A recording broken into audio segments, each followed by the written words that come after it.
might have been, they're figuring that it could have been a black hole formed in a binary system Mm-hmm. and a planet orbiting, and one star goes to red giant and then white dwarf. The other star feeds material on it. You get a type 1a supernova, bang, black hole. And then you've got this X-ray source, and then you have the planet, and you're not transiting a star and interrupting the light curve. You're transiting an X-ray source, which is much more compact and more unique, because if it was an infrared or visible signal, that's tough. But with it being an X-ray source, it's so compact, it's like a laser beam.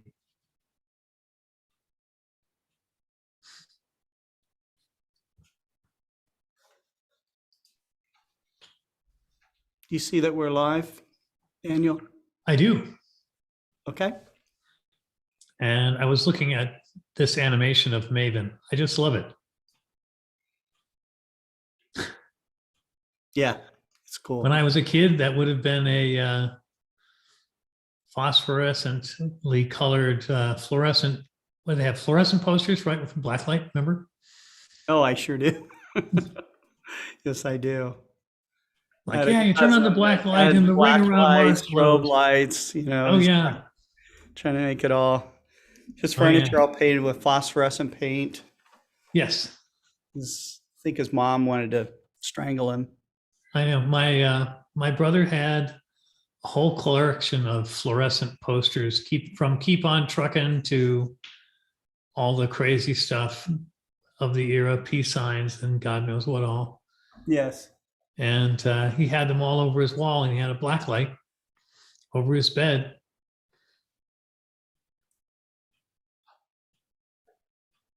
That has to be bad for your eyes. I don't know, No idea. But he would sit there lie down on his bed, turn the lights out, turn the black light on, put a cassette in the stereo. Yeah. A cassette. For those younger audience members, look it up. That's right. And yes, I had 8-track player in my car. That was a Radio Shack Tandy. Oh, yeah. That I installed myself under the dash of my 73 Ford Maverick.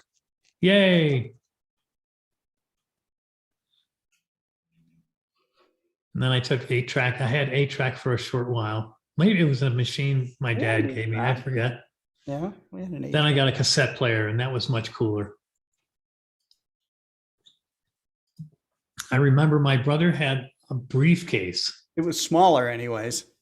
Yeah. Carrying a bunch of 8-track albums was it was huge. Weight and space. No, my brother, remember, had this, like, it was like a briefcase, but it was all for his cassettes.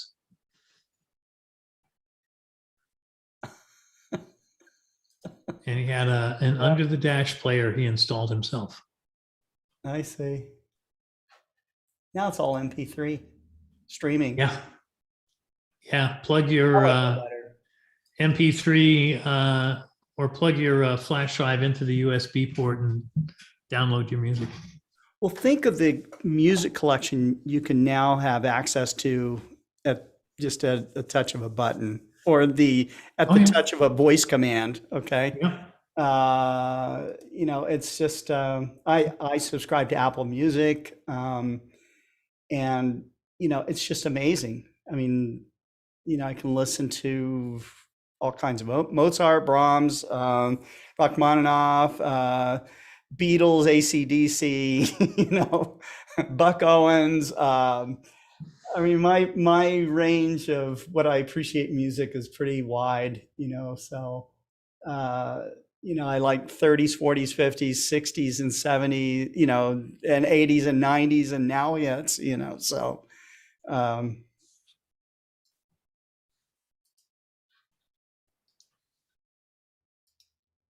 All that pop music.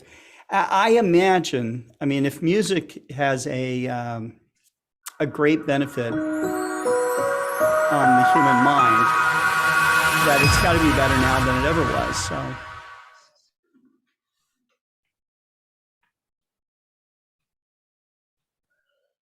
Now this is cool. Maven is a spacecraft that's orbiting Mars. It's been there since 2014. Maven, in this case, is an acronym. It stands for Mars, Atmosphere, and Volatile Evolution. And this gives a clue as to what Maven's real goal is. It's to study the top of the atmosphere and how the gases in the top of the atmosphere might escape from Mars away to space. So the atmosphere of Mars must have been a lot thicker about 4 billion years ago, and today it's very cold and dry. And Maven is meant to understand the atmosphere as it is today and how it has evolved into this current cold, dry state. One of the things we're trying to understand with Maven is whether a magnetic field for a planet is important for regulating the climate or allowing the planet to keep an atmosphere. Earth has a global dynamo magnetic field. Mars does not, but Mars has an induced magnetosphere. It has an induced magnetic field. The upper atmosphere of Mars is being ionized by solar radiation. And so the electrons are being stripped from the atoms in the atmosphere. When that happens, it turns into what we call a state of plasma. This plasma in the upper atmosphere is very conductive. It leads electric currents to flow through it. Electric currents, they shape the magnetic fields that are around them. And that's actually how we see them with Maven. We take magnetic field data and we map it around the planet, and from that, the currents emerge. We've known how the currents flow in the Earth's magnetosphere for decades, but we don't know how that works around Mars. We don't know how it influences the interaction with the solar wind, because it determines how energy is flowing into the atmosphere, how it's transferred from the solar wind into the system. And that's what we're trying to do with Maven. When you just look at the data as it comes down, you're just seeing a little squiggly line, essentially. You're seeing the magnetic field strength and its direction vary as the spacecraft is flying through different regions. And so what you have to do is you have to actually map it to the planet and to this interaction with the solar wind.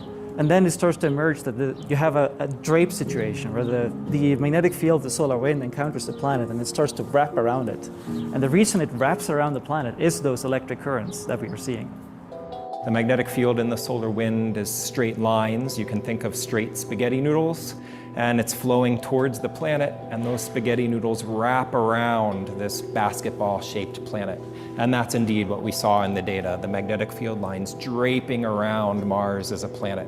One thing that wasn't so expected was the specific configuration of the electric currents that we derive from the magnetic field data. If Mars is a ball here, it's sort of this cup shape on the day side that loops back on itself, maybe something that looks like this. What wasn't so intuitive to me was the directions of those currents and the fact that it wraps continuously around to the night side, and it makes this marvelously complex current system on the night side as well. This is the first time that we've been able to actually map out the currents, so we can see where the energy is being transferred. We can see what actually forms the underlying mechanisms creating these induced magnetospheres that are not just common here in the solar system, they're 50% of the planets that have them, of the terrestrial planets. And if you want to understand how the atmosphere of Mars and Venus, why they're so different from the Earth, and why they're so different from each other despite both being non-magnetized, we need to understand their induced magnetospheres first. So knowing how these global current systems are configured teaches us about how charged particles near the planet are going to move, both charged particles in the solar wind and charged particles from the atmosphere itself that are in the process of escaping to space. So now we can understand better where those particles came from, how they move near Mars, and where they're going to go next. That in turn teaches us about atmospheric escape from the planet and the history of the atmosphere over time. How thick has it been? How much has been removed?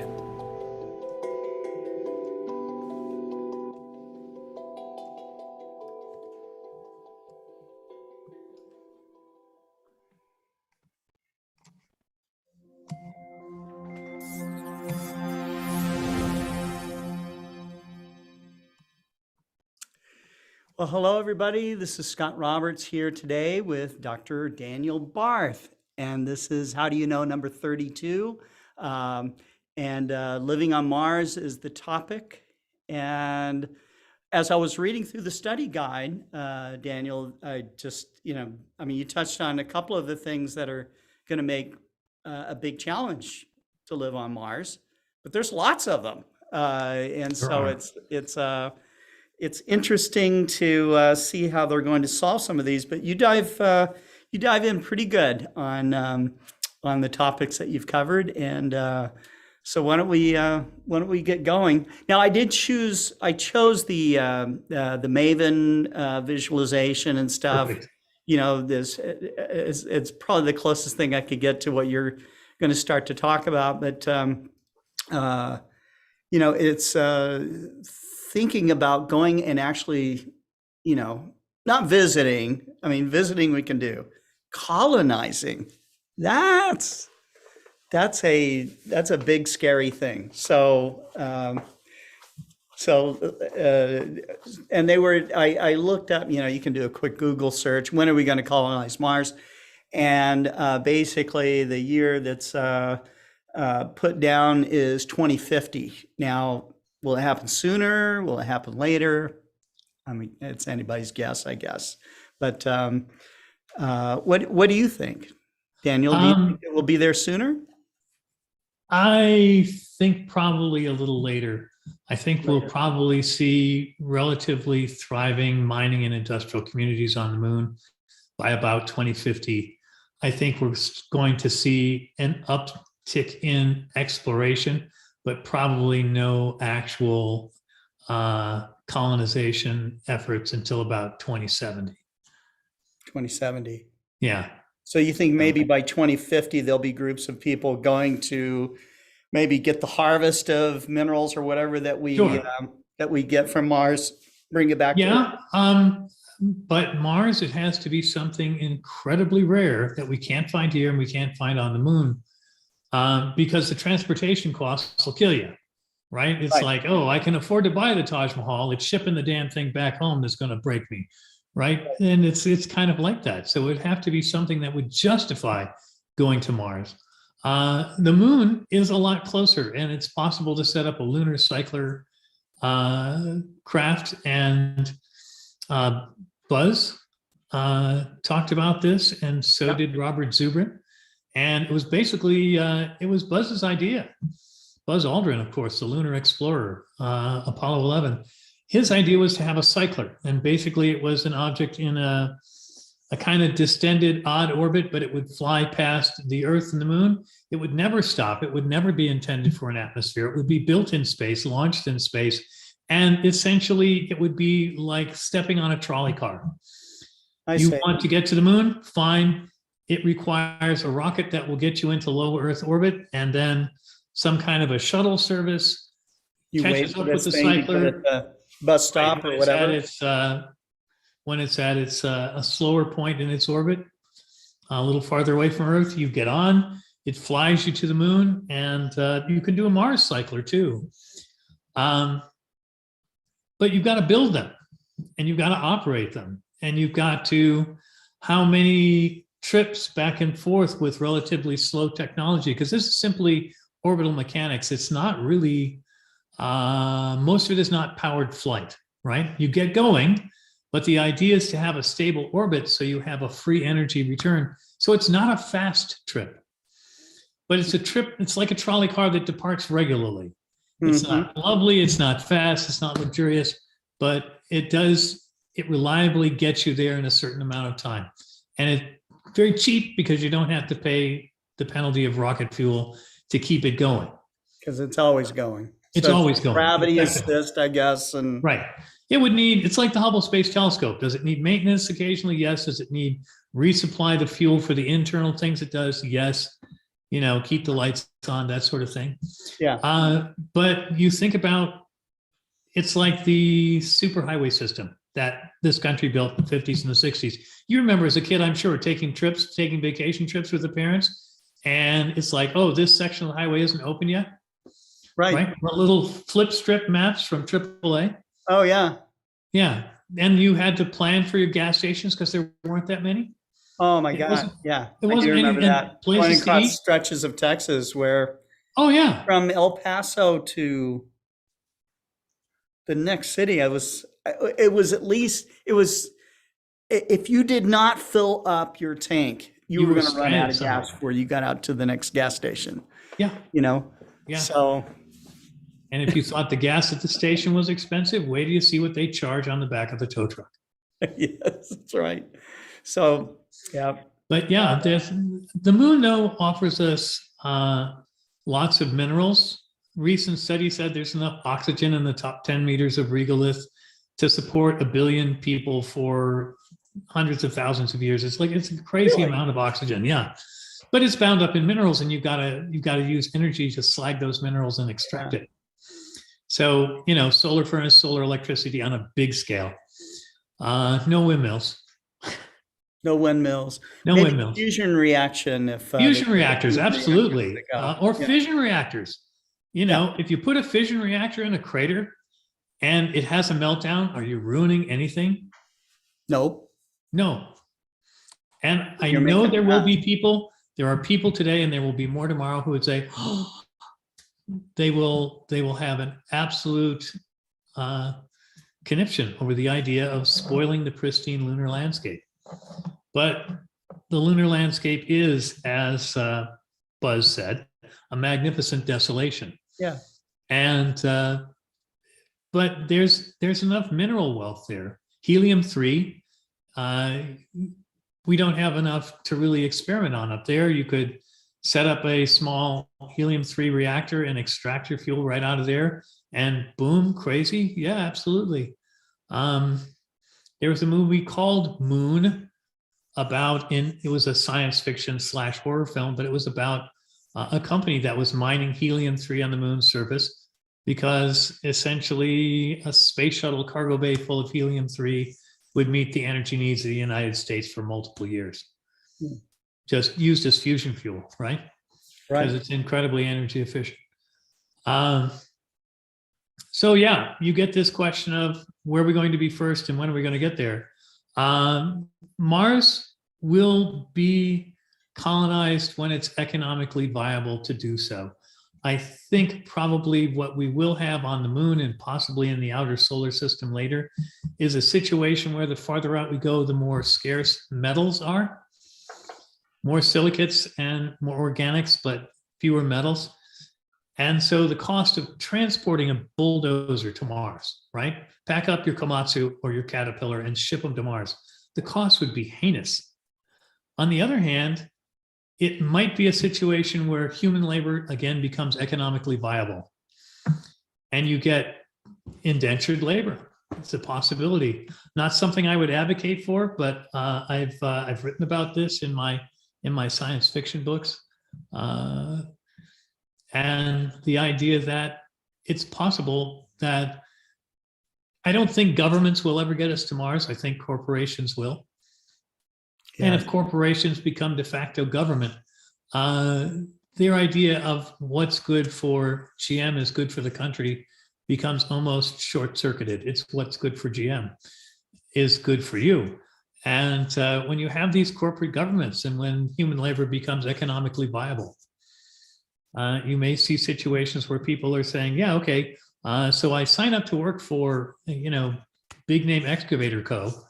for a 5-10 year period, upon which I'm granted, citizenship and the right to live independently and work on the planet that I'm going to, on the moon or on Mars. And okay, and you may have qualms about that kind of human transaction, but certainly there are now, and there have been for hundreds of years, people who are willing to say, whatever terrible ghetto I'm stuck in now, going to a rugged, dangerous frontier would be free and better than here. And that sort of thing has driven migration on Earth for millennia. Romans who came to colonize Britain, that was the very far armpit of the universe for them. And it's like, yes, but I can get out from the bureaucracy. I can go here. I can own a land. I can farm. I can have control of my own destiny, for better or worse. Mm-hmm. And people seek that, and corporations will facilitate it. Governments will not. Governments will not, because it may not be in the best interest for a government to do it. No, no. I mean, think of all the politics that goes on around low-income populations. Think about all the politics. Well, I'll give you this. I'll give you that. We should have more enforcement here, less there. And think of all the politics and all the wrangling for votes that goes on in the name of people who are poor. And if government started, now Britain did it. Britain, exiled in transportation to Australia that's where they're civically undesirable people. Oh, you get rid of all the undesirables on Mars. Your ne'er-do-wells, your Sounds like undesirable science fiction or aliens, something. and right? ship them off. Say, okay, you can go to the gallows or Australia, and off they went, and they became a nation. Who decides who's undesirable or not? I mean, Well, again, it becomes political motives. I mean, I like ACDC, financial ones, so maybe I'm one of them. Who knows? Yeah, that's why I love the Bill of Rights and the Constitution, because your rights aren't handed out by the government official. Right. The Constitution limits what the government can do, not what the citizen can do. But irregardless of how we get there, of what moves us forward, and if you won't, I have a book that's not published, Revolt on called Crater, which deals with all of this stuff. Lunar colony guy gets kidnapped to be, basically he gets shanghaied and press ganged into the workforce in a mining colony. Mars High. Yeah, he gets kidnapped. He gets kidnapped and pressed into a work gang. But when we talk about that, when we talk about going to the lunar surface, to the Martian surface, and it's similar, the challenges are similar in terms of how do we live there? And one of the questions, yes, there's the question of physical shelter. I must have air, I must have water, I must have a warm place to sleep and food to eat, Maslow's hierarchy of needs here. But somewhere after the basic biologicals we think of here, we need to think about replacing the things we have here that we don't think of at all. And that's radiation and meteor shielding. Oh, yeah, right? those. And it's interesting. And I used to do this in my astronomy class when we would do the inner solar system. Okay, take a look at some high-res photos of Mars. What's the average size crater? What's the average size crater that still exists on Earth? What's the average size crater that still exists on Venus? Well, you find on Mars, you find a lot of craters that are a few tens of feet across, a few meters across. And on Earth, you don't find a crater that small. Well, why not? Because our atmosphere is thicker, about 100 times thicker than Mars. And so on Earth, if you're going to have something that makes a crater, you've really got to have something pretty significant. You've got to have something in the 25 to 50 meter class just as an anti-bet, ante up. You got to have at least a 20. I can't imagine something smaller than a 25 meter diameter meteorite, unless it was made of pure iron. That all bets are off. Okay. But any kind of rocky or carbonation thing, when it's that small, and that's not a small rock, but things are relative.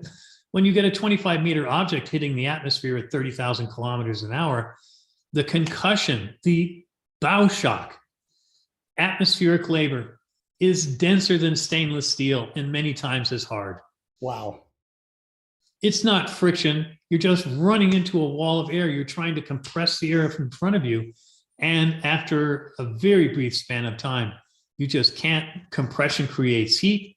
It creates turbulence. Yeah. And you've seen film of the Chelyabinsk meteor, and there's audio, and bang, bang, bang, bang, bang. This thing is being torn to pieces, colliding with that bow shocked wall of air. And the sonic boom shockwave, when it passes over an aircraft, they're designed to take it. And aircraft that broke the sound barrier that weren't well designed broke apart. And the same thing happens to meteors. So if you're going to get something that holds up big enough to make a crater, and I'm not talking about the meteor landed in the bog and here's the splat mark. I'm talking something that is 10 times the diameter of the impactor, which is a engineer's rule of thumb. So if you're talking about something like that, how small can you make a crater? 25 to 50 meters? And probably even that, many wouldn't leave a crater. So you're talking Meteor Crater is a ½ kilometer across. It's not big. Yeah, it's a little one, right? That's a little one. And that's, what did they say? Like a 30-meter iron projectile impactor. And so 30 to 50 meters, something like that. Yeah. But it wasn't that big. It wasn't that big. But you go to Venus. Now, at Meteor Crater, when it impacted, Yes.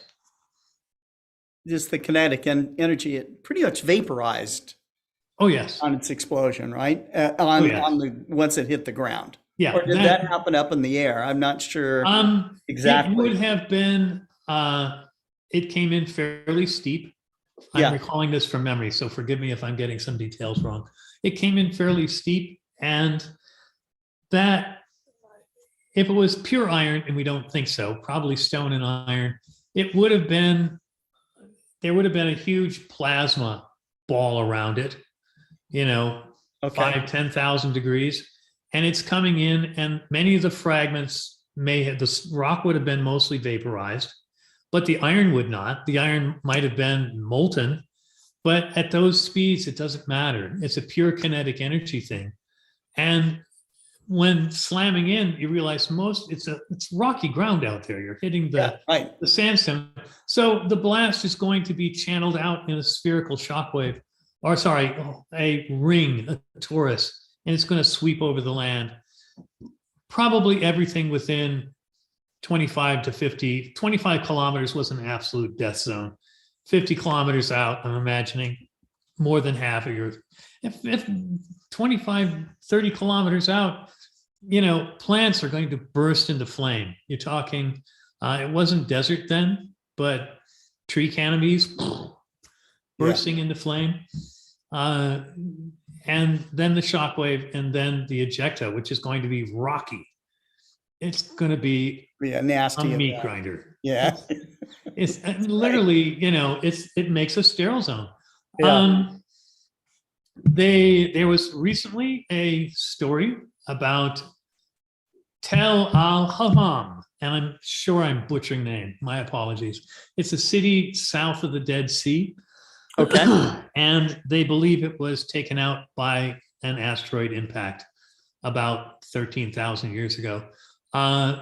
They were talking about metal spears melting, about pottery, ceramic pottery melting, roof tiles melting and bubbling up, a char layer.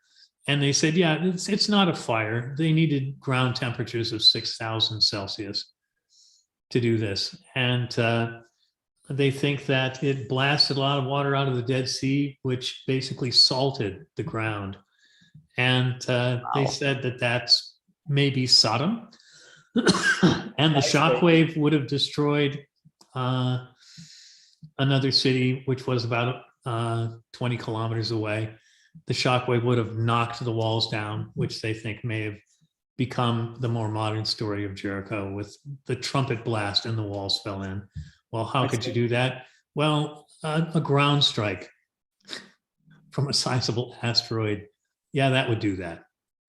And we've seen these videos, right, of the atomic tests where the shockwave blows down the house. All the trees go like that, and then they go in. Exactly. Exactly. And then the houses burst into flames, and yeah, right. And then that was so.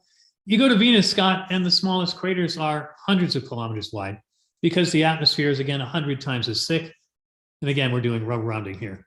And when you got that thick of an atmosphere, it takes a gigantic asteroid, many, possibly 100 kilometers in diameter, or certainly 50, something just monstrous to punch down through that atmosphere without being destroyed. And so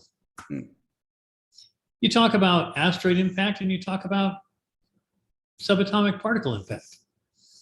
Mars currently has no magnetic field, and that's a big problem. Earth's magnetic field, as we saw in the video, what happens? Particles get ionized. If you're talking solar wind, those particles are ionized already. I mean, they're coming off a 6,000 degree surface, so it's molecular hydrogen, it's carbon, helium nuclei, but their electrons have been stripped and they're in a vacuum. There's no place to collect an electron. So they're traveling as basically a big plasma shockwave toward the Earth that collides with the magnetic field, and there's a natural spiral and they travel along the field lines. That's what gives us our auroras. We've had wonderful auroras the last few weeks.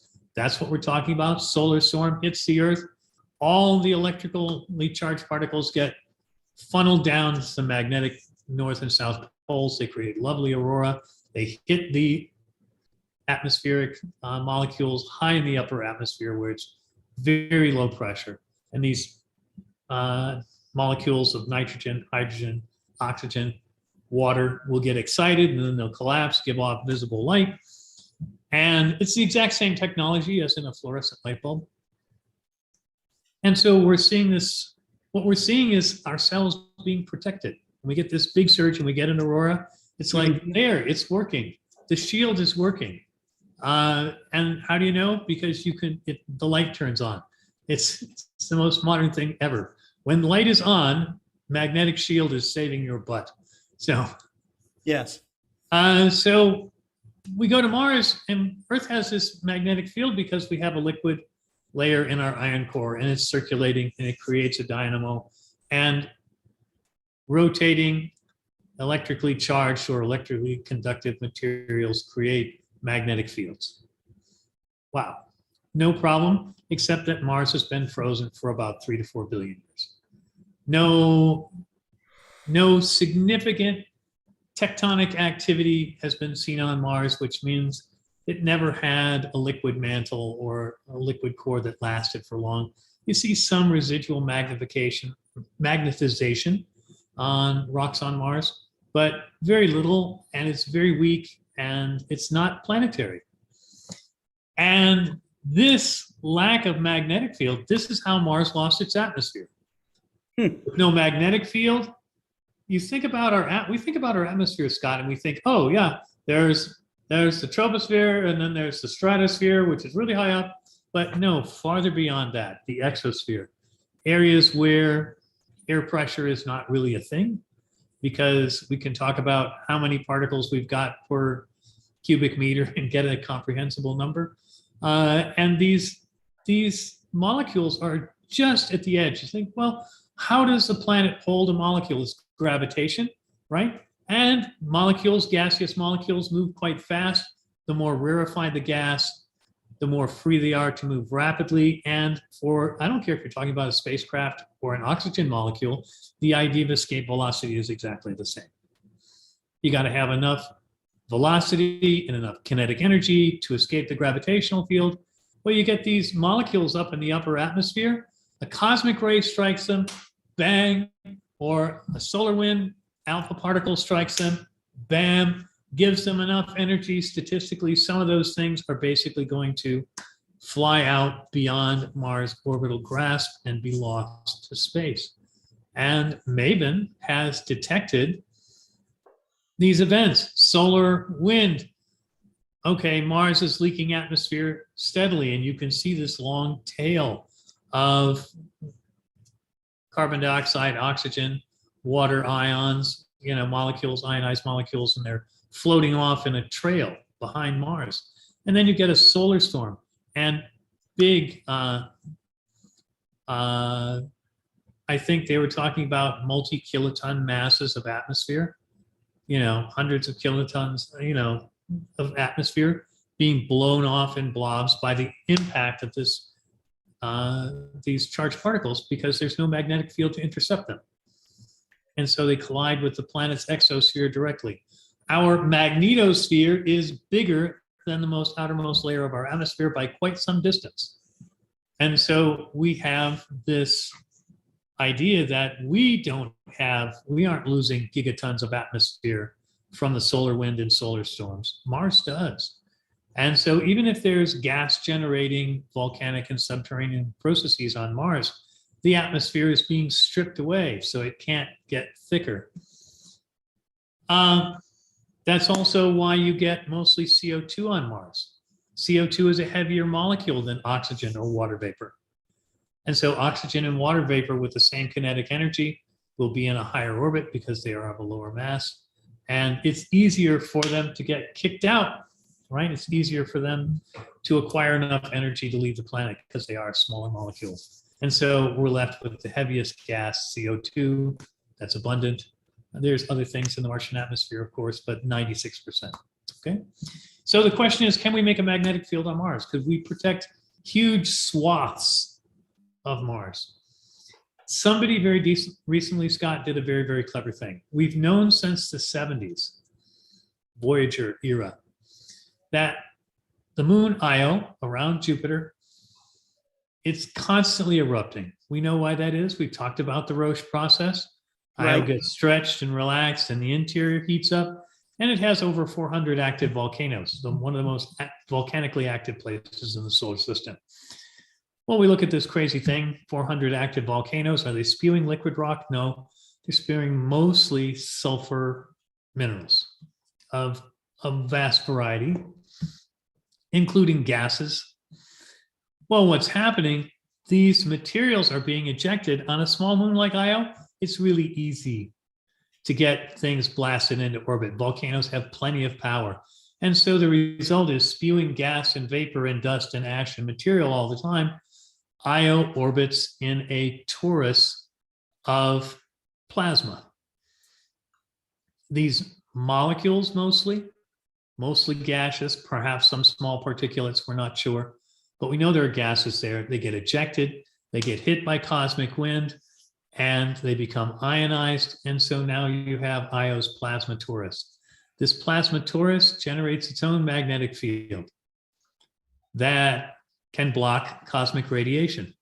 So somebody had the bright idea, well, gee, let's put an industrial plant on Phobos. And if we have an industrial plant and a huge amount of solar energy available, we can vaporize surface regolith and blast it out and eject it. Phobos orbits in less than 9 hours, 8 hours and change. So it's super orbiting Mars, goes over 3 times a day. And so it turns so rapidly and it's so low. If you make a Phobos plasma torus,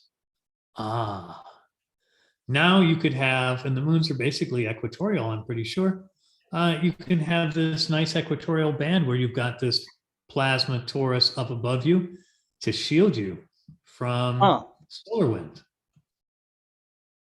So interesting. Yeah. Okay. Basically making an umbrella for a huge swath of Mars. Now, above and below certain latitudes, all bets would be off. I see. Right? So you want to go up to the pole and prospect for water? Sure, go ahead, but it's more risky up there. Yeah, maybe you get like some additional pay for risking your life. Or we develop a better, and better AI nanobot technology to there do is what we DNA do. repair, right? Yeah. Yeah. Gene scan and DNA repair. Well, okay. One of the things about Phobos, you realize the escape velocity is just 24 miles an hour, which probably means a pole vaulter. And certainly a decent cyclist, right? Some kid with a little electric skateboard, and a ramp. The first person to skateboard into orbit. Yes, I'm sure you could. So ejecting plasma into the orbit, trailing back behind Phobos, it's not that unrealistic. There would be many technical challenges, but it's not a crazy stupid idea. And so maybe not impossible. If you have, that means you can have this ring of occupied Mars and the ring of, we go work there, but we don't sleep there. But if you don't want to, then that may take a while. That's a mega industrial project like building the pyramids, right, for the ancient Egyptians. So what are you going to do in the meantime? Can you shield an entire colony? Well, probably. How big a colony? I don't know, but I imagine you could have a if you have a magnetic superconducting magnet, right? You could have a magnetic field, North Pole, South Pole, going right into and out of the ground, and magnetic fields naturally form a barrel, and you just need enough power to expand the magnetic field. Of course, within a certain distance of, the electromagnet, all ferrometallic materials are forbidden. Your cheap necklace dog tags with the steel your stainless the steel bead chain, stainless steel watch is okay, but but watch might rip your wrist off. Yeah. So right. Compasses don't work. Okay. Yeah, and so you're like, maybe we have to have our computer processing far away from the city, right? And we have data lines that come into the city, right? Maybe everything's a streaming service because you can't put the damn server in town. So there's lots of interesting questions about the technology, but it's certainly possible you could make a dwelling. And if you talk about colonizing Mars, the magic number, according to much research, is 10,000 randomly selected individuals in a freely interbreeding population will be genetically stable. If you have less than that, you are going to ultimately have inbreeding and genetic unfitness and all sorts of badness and inheritable diseases. So, you might be talking about colonies of 1,000, which could really be in the size of a high school campus, right? Mm-hmm. Put it inside a small crater. Concrete, the insides, you've got a floor, you've got the core, you put the dome over the crater, you've got a colony, it works. You could do that. But when you talk about something like this and you talk about, Phobos could give you this band of protection and, individual colony protection you could put anywhere. There's also, of course, looking at, what about cosmic rays versus solar wind?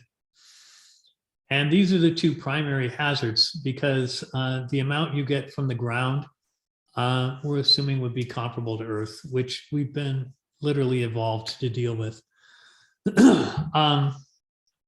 So if you talk about, here's a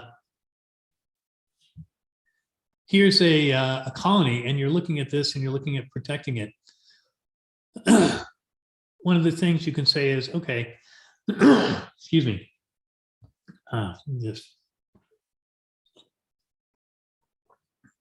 When we're looking at this colony level protection, you also talk about these cosmic rays, much more penetrating.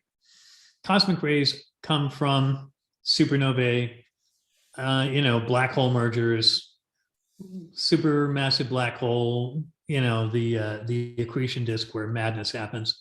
And so you get these magnetic fields that are accelerating charged plasma particles near the speed of light.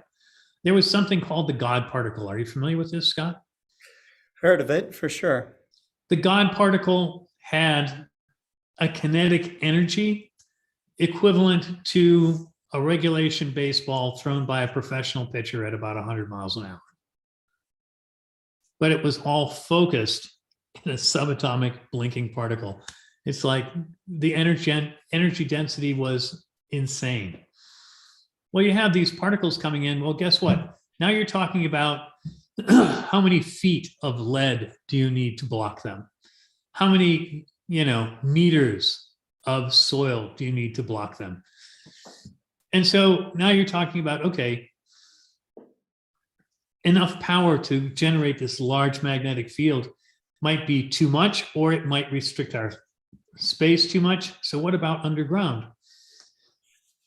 The idea that you could dig yourself a hole and pull it in after you, that's very possible. The idea that mining, as you mine, you create habitat, right? You extract the resources, the tunnel behind you becomes habitat. Oh, excuse me. Lord. The tunnel behind you becomes habitat. So you have people who are mining for resources and creating their living area at the same time. mining and putting in habitat in crater rims becomes a possibility. Lava tubes. We know Mars has lava tubes. We've seen some of them. We've radar probed some of them from orbit. We know Mars has all this volcanic activity up on Tharsis. It has to have lava tube networks. It just doesn't make any sense that it doesn't. Huge ones, I would imagine. Yeah, they could be literally cathedral sized. Yeah. The low gravity on Mars and the inherent strength of rock means you get these megastructures like Olympus Mons. So I would imagine you also get megastructure, and the megastructure lava tube might not be the best one. You might want the more condominium size side tube that branches off somewhere, because you've got to seal it and you've got to make it airtight. Right. Right. So you've got to seal the environment before you can live in it, so it can be pressurized. But these things are all possible. Well, what about the individual explorer? One thing about electrically charged particles is that they don't penetrate metal very well. The most penetrating particles, like neutrinos, like gamma rays, these are not electrically charged. If you talk about something electrically charged, like an electron, beta radiation, or an alpha particle, which is 4,000 times, 8,000 times heavier, that's a positive particle. Well, it only takes a layer of tinfoil to stop any of these. Literally, a mylar from a mylar balloon would stop. Oh, wow. These. Okay. Because their electric nature, they become current in a metallic layer, and they get directed along the electric layer, just like electricity gets directed along a wire. They flow. And so you can talk about, oh, well, you could have metallicized spacesuit. We know the astronauts had the gold foil over there, and that was for sun protection mostly, but also for radiation protection. But you talk about this and you say, well, what kind of materials? What kind of materials will shield me well? It turns out you need to do something called particle matching. It's good if the size of the particle in your shield is about the same as the size of the particle in your radiation, because it's otherwise it may be like throwing a ping pong ball at a tractor and it just bounces off and goes somewhere else. Or, it gets something that gets obliterated on impact, and you don't want that either. And so we tend to find that hydrogen-rich things, so plastics actually do quite well. Polyethylene, which is the stuff in drinking straws, I'm pretty sure. And if you've got a big heavyweight plastic container, like you might buy a big plastic jug of pickles or something like that, that's almost always polyethylene. And polyethylene makes it hydrogen rich, it's easy to manufacture, and it makes a pretty good shielding. And you need a carbon source, and certainly on Mars we have plenty of carbon. We have a whole atmosphere full. And the chemistry is fairly simple to spool up and synthetically spool up the carbon molecules and synthesize a plastic out of a carbon source. That's not beyond the realm. But when you talk about a spacesuit, nobody wants to go around clad in, half an inch of polyethylene cladding on the outside. It would be, a terrible knight in armor sort of experience.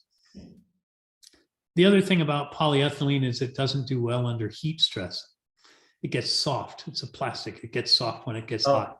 So you can't really make structural materials out of it, because can you imagine the sides of the building? It gets too warm and the sides of the building start to sag. The droop. Or rocket, because you're trying to build a safe area inside the rocket. Well, one of the things we use in nuclear reactors, Scott, is boron. And control rods in reactors contain boron, because boron is an excellent neutron absorber, and it absorbs these particles really, really well. And so brilliant people, far smarter than you and I, have found a way to make what they call boron nitride nanotubules, BNNT. These are nanotubes made of boron that are flexible enough to be made into yarn, which means they can be woven into fabrics. And they have, they're very strong, they're flexible, they're very heat stable. They'll go to thousands of degrees. And so you've got this possibility now to make a woven fabric.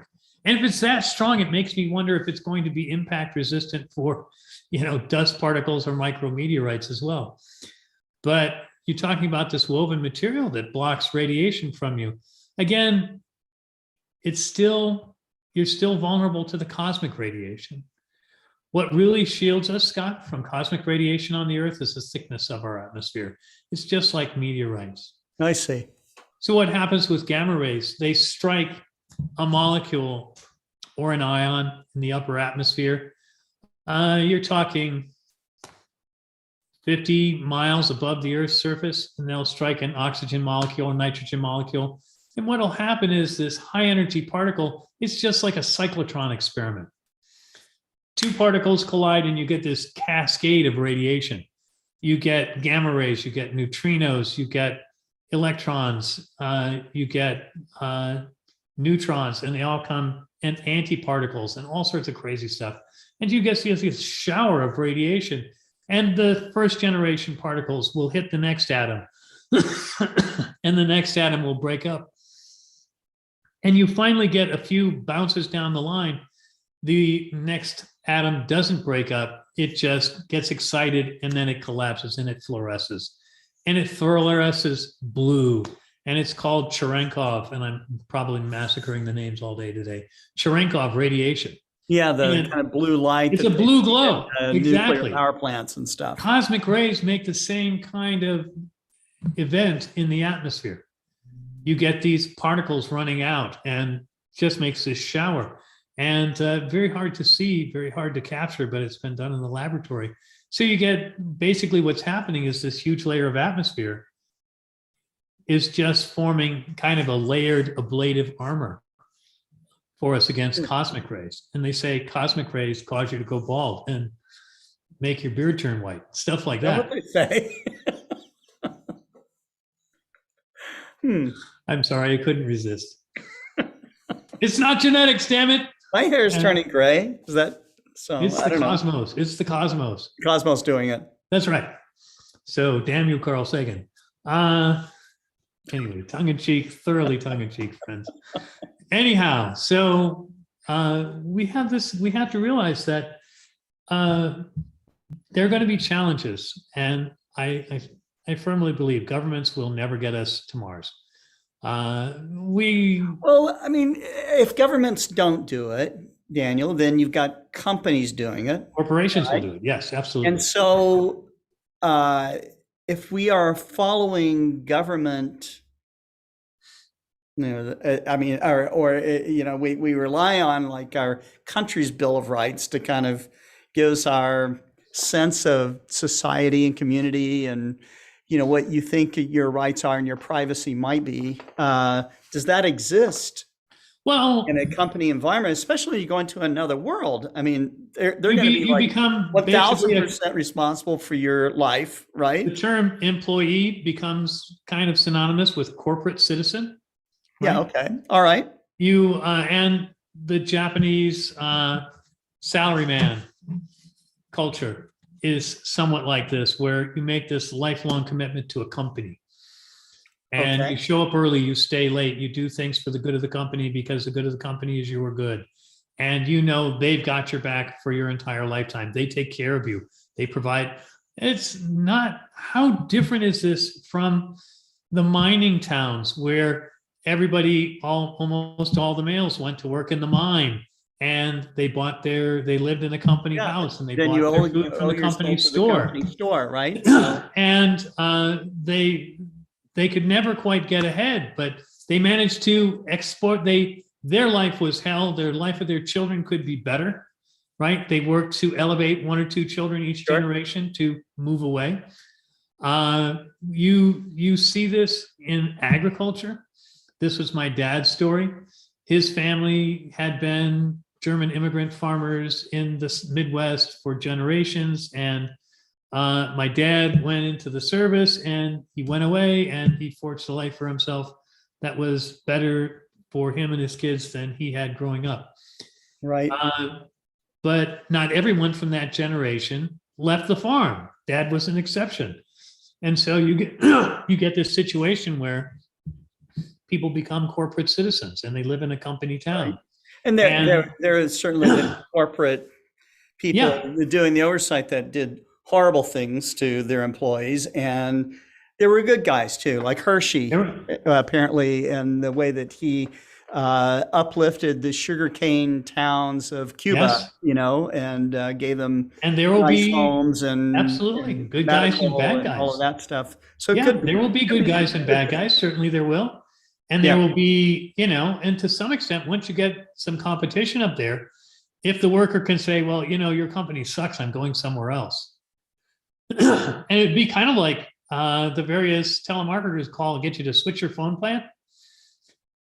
Right? Oh, hey, we're offering a sign-up bonus and we'll pay your moving costs and come work for Big Mindco instead of We Dig 'em. Those people suck. Come work for us. Once you get enough competition. And We Dig 'em says, well, there's the door right there. There will be times when the choice of there isn't a choice of a company. It's this company, and on Mars it'll literally be go as far as you want. There's nothing else here. That's right. And so you are all literally in the same lifeboat. There will be decades, if not a century or more of that, before you get enough population and competition. And what are we going to take with us? Culturally, technologically, what things are we going to drag behind us, squeaking like a rusty child's wagon that we should have left behind? And what Scott, kind of every time things will actually be developed there? It will be Yeah. culturally and legally and everything really just Martian, or Do you think people are ever really free when the air is not? When somebody produces and sells you the air you breathe? right. You have this situation of, can we be collectively free, individually free? Will life be better anyway? Certainly there are people around the world today who would absolutely in a heartbeat volunteer to strike out and make a living in the I economy asked I that described. question. I asked that question in the chat early on into this program, and there are people that said definitely. I got my bags ready now. I would be happy to go. Okay. You would get a lot of idealists. You would Yes. get intellectuals. Adventurers. You would have to Adventurers have who wanna go. workers. And this is not going to be a NASTRA, I'm a PhD astronaut, Marine colonel, Navy SEAL member who just got his MD. And by the way, I have a JD on the side. It's not going to be these elite educated people. That's right. You're going to need people to swing shovels and hammers, to build habitat, to mine, to swing picks. There's going to be a lot of places where sufficient power to drive electric machinery, because you're not going to have ICE, right? No internal combustion engine. So to drive electric machinery, you've got to have the power to sustain everybody else's habitat. Human labor is going to become economically viable again. Here, dig this ore, shovel it into the cart, push it out to the mine, to the processing center. And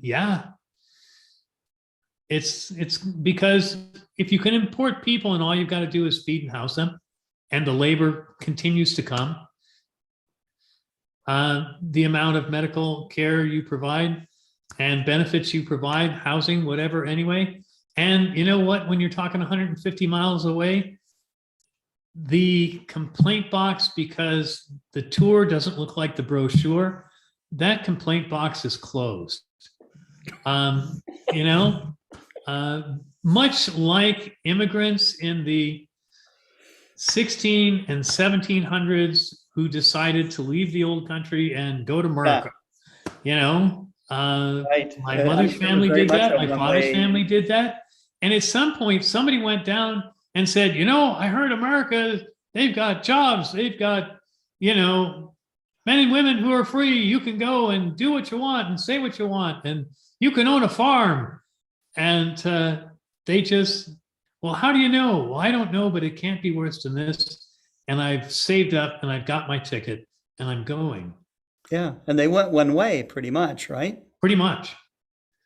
And it was many people left with the knowledge that they would never see their family, their parents, grandparents. There would be family from people who stayed behind they would never know. They would never see the old country again. And yeah, going back to the old country, that's like a third generation thing.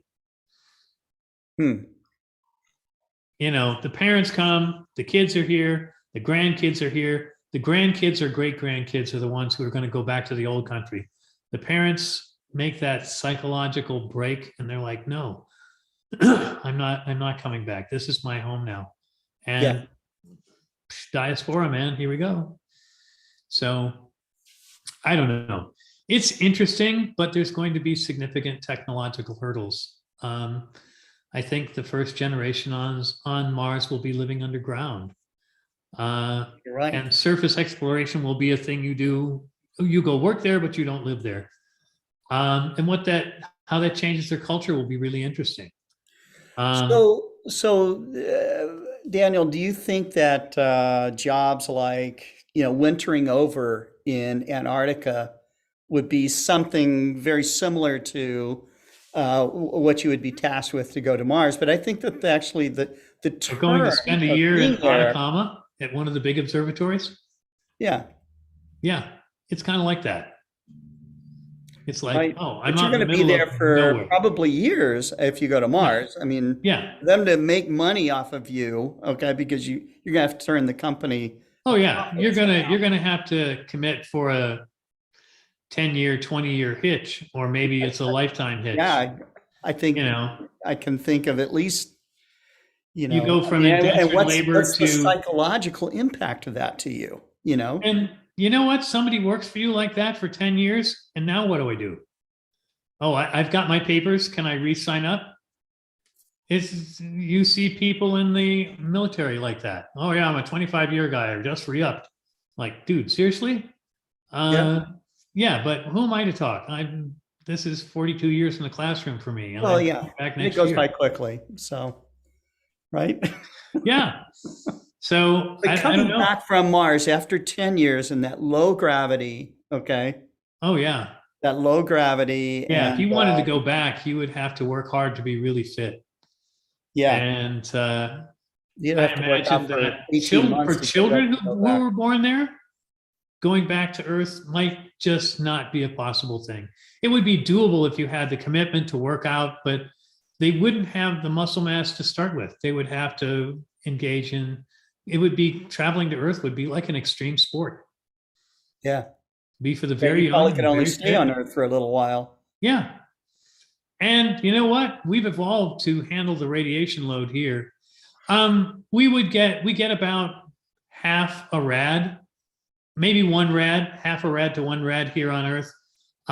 We're talking about getting about 15 to 20 rads. No, excuse me, about 8 rads on Mars. Okay. And they're concerned about that. But human body, we know from awful experiences in the 20th century, we can handle about 200 rads and recover and live just fine.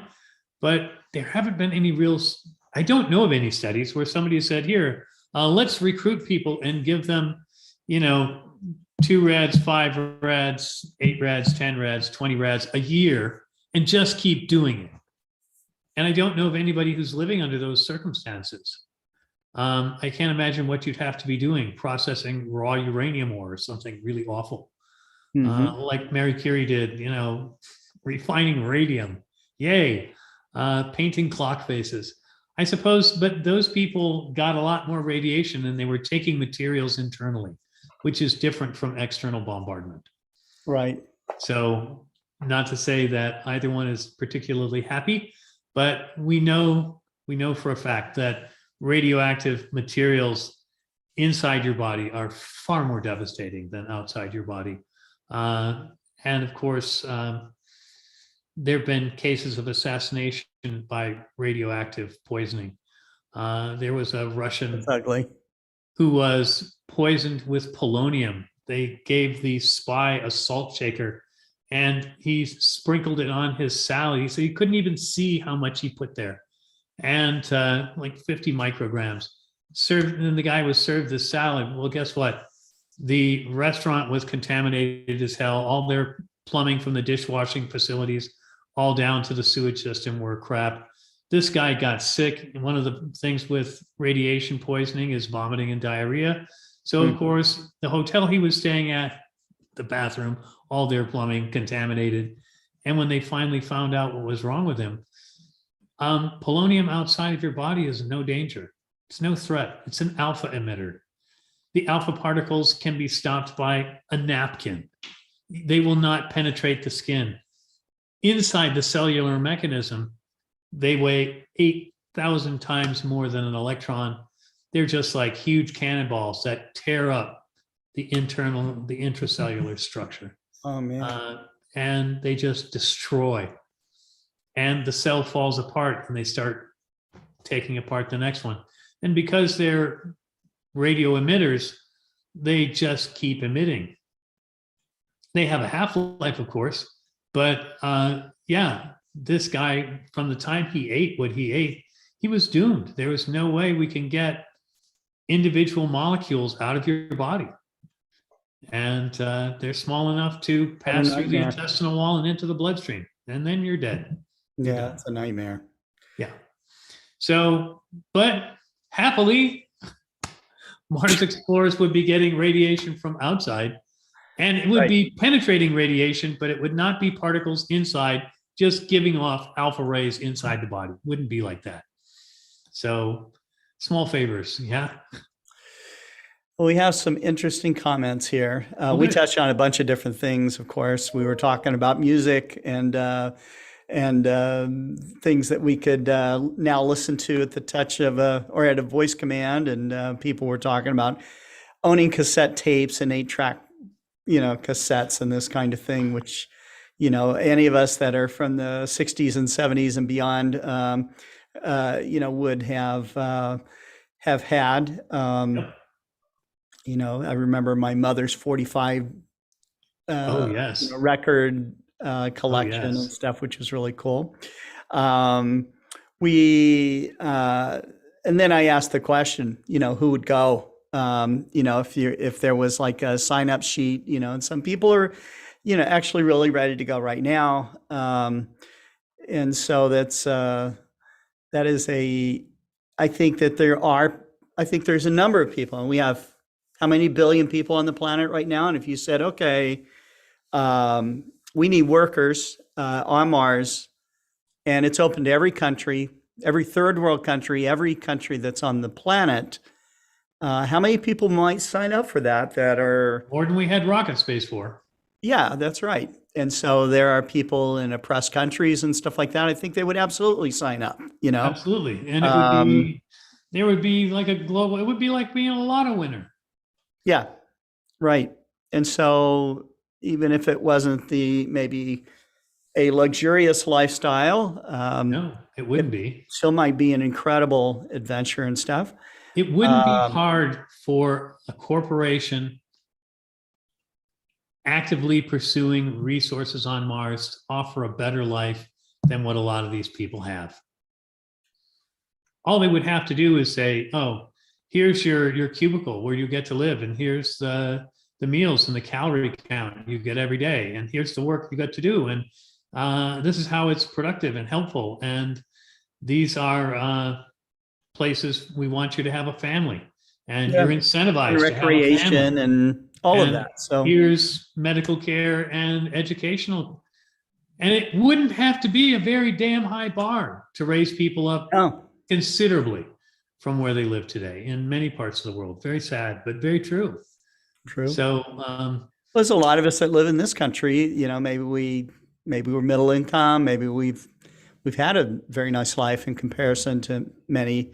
There's a lot of us that would sign up for it. certainly. So Mike Wiesner wanted to know: is a Mars trip on the Explorer Alliance experiences list of upcoming events? And you can buy your ticket now. That's right. I'll have to get back to you. I'll try to figure out where you don't have to pay a cent. Okay, they'll take you. Let's see.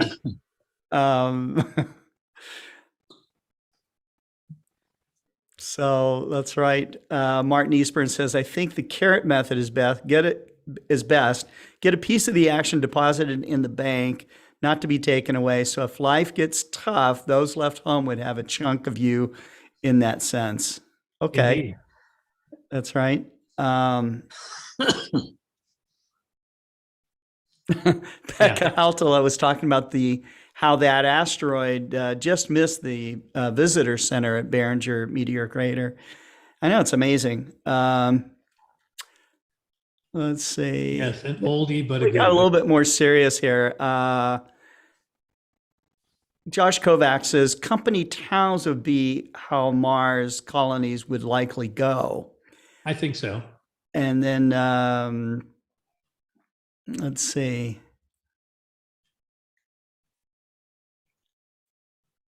And then we got somebody trying to rent houses here. And so that person is getting blocked. Okay. Good. Anyhow, let's see.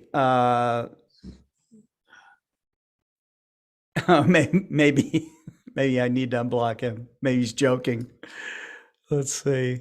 Oh, he's talking about those by a square inch of the moon. Yeah, that's right. Let's see. Thanks for joining, Anthony.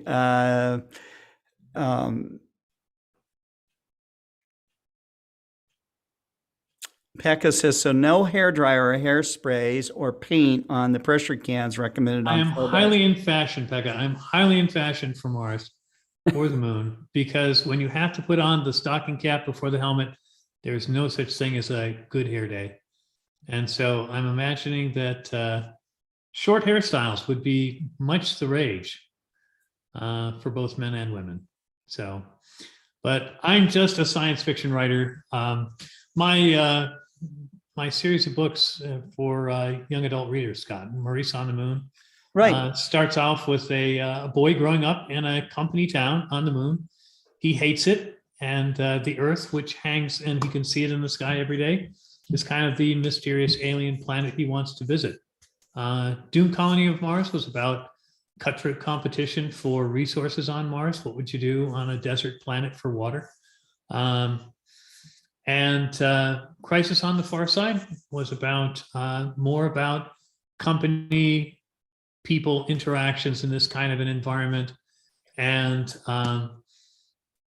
how we utilize and work with artificial intelligences. And then the Revolt in Volkov Crater is about the indentured labor and conflicts between companies and people and unions, and the extortionate and the not so much, the colonies that are everybody's bands together, and interesting set of books. So yeah, I've thought. Are those books available for purchase? Yeah, they're on Amazon. I'm fighting with Okay. my publisher right now, so I'm not getting any. I'm going to have to reissue them under another label because I'm not getting paid royalties, and I should be. But they've done well, and they were intended for younger readers. Oh, there it is. But yeah, there you go. The fourth one is not available because by the time I wouldn't give it to them. I wouldn't give it to the publisher. So Here we go. we could have a giveaway, Scott, when we come back. We could have a giveaway of we give somebody a PDF set of all 4 books. Okay. There you go. We can have that as a door prize. And wanted to let people know that we are going to take a break from How Do You Know for a few weeks. We're going to come back in January when the semester starts up again. And Scott and I were chatting before the show, and I love doing this every week, and 32 weekly shows, but the study guides, which I know you guys appreciate, and over 250 pages and 221 illustrations. So it's just, I've written you guys a book. Yay. The How Do You Know show. maybe we'll put all the things together in a single book, Scott. Maybe people would Could be be. interested in a unified format. But in any case, we're going to take a break, and we'll be coming back in January Okay. with a new set of episodes. I'm still available at astronomyforeducators@gmail.com. The Astronomy for Educators book is still out there, friends. And I don't get paid for that one either, but I gave it away so it's my own damn fault. That's published by the University of Arkansas Library Press as a free resource for anyone who wants it. Put in Astronomy for Educators, Daniel Barth in any search engine, and you will find it. Free download. Encourage you to do that, to share with your friends. When we started this show, we were at about 2,000 or 2,500 downloads for the book. We're now approaching 7,000. Wonderful. So something like another 5,000 people have found the book since we started doing this. And the Astronomy for Educators book is now serving conservatively 350,000 students a year, which I'm just so jazzed about it. That's wonderful. This show and our audience have been a big part of it. So I'm looking forward to spending the holidays with my family, and you guys should too. Please, I'm hoping all our friends will travel safely, and dark skies to you all, and clear Daniel, nights. thank you. Thank you for all the contributions you made this year. It's been fantastic. Of course, we'll see you next year, but we also talked about the balance of time and what you do, and family and Yes. and other projects that you have. So Yes. which is also you got to pay attention to all those things, because as we know, life goes by quickly. Okay, It does. so It does. but it has been amazing and a great adventure so far. And in January we'll come back and talk about what the new How Do You Know will be like. So okay, I'm looking forward to it. I hope you will too. And please don't hesitate to reach out in the meantime if you have something, a question, an idea to share. I'd love to hear from you all. and you can go back and watch all of the How Do You Know episodes. Absolutely. On I have a link in this particular episode, as we have been doing all along, but you can read the Astronomy for Educators book, and Daniel Barth keeps a vibrant interaction with the community and his students, and you can be a student, I suppose, from anywhere in the world with Dr. Barth. So, Indeed. I have far more students in spirit from this channel and this show than I just don't have that kind of reach at a brick and mortar university. Although I think what they do is it's really important and it's great and I love it. But I get a couple classes of 25 astronomy students a semester, and nothing like this show where we reach thousands every week. So that's right. Wonderful. Daniel, thank you so much. And thank you to the audience for following us. And we'll be back tomorrow. We've got Global Star Party number 74 happening, which we're putting together as we speak. And we have a very special Explore Now presentation with Nicole Oliveira, who is the world's youngest research astronomer in Brazil. And Awesome. we've matched her together with the world famous Dr. Rosalie Lopez from JPL NASA, who is, I think she holds the record for most volcano discoveries in the solar system. So it should be a really great presentation. That'll be Wednesday at 4:00 Central on Explore Now. We will not have Kent Martz's regular program on that day. So, and then we're trying to follow that up the following week with an Explore Now program with Sepide Hushar, who was in the documentary Sepide Reaches for the Stars. And that was done, that documentary was made when she was a teenager. You can actually download that program if you have Apple iTunes. You can find the documentary there. It's really very interesting. But she's going to be coming on with us to tell her what her life has been like since the documentary. She's now married. She has a couple of kids. She still does astronomy education, and she's inspiring young women and girls from all over the world, but especially in her home country of Iran. So, which is, she faced incredible challenges to get to where she is. But that's what our week looks like right now. And until tomorrow, you guys keep looking up. So thanks a lot. Thank you, Daniel. everybody. It's been Bye-bye. wonderful. Thank you, man.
Why do we chase this thing?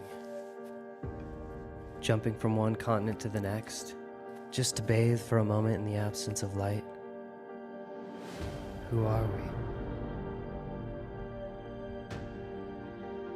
What are we searching for? T.S. Eliot wrote, "We shall not cease from exploration, and the end of all our exploring will be to arrive where we started and know the place for the first time." One of the qualities of seeing an eclipse is it makes you understand that every given thing is in a particular patterned relation with every other thing.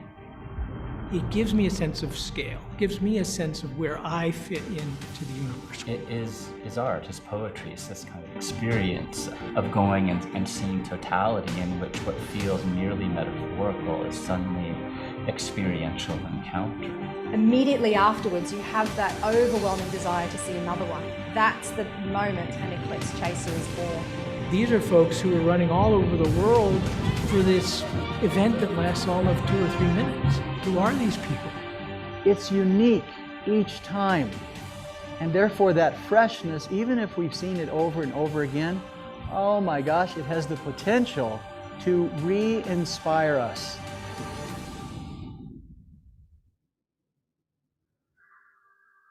A total eclipse of the sun doesn't just unfold in the heavens.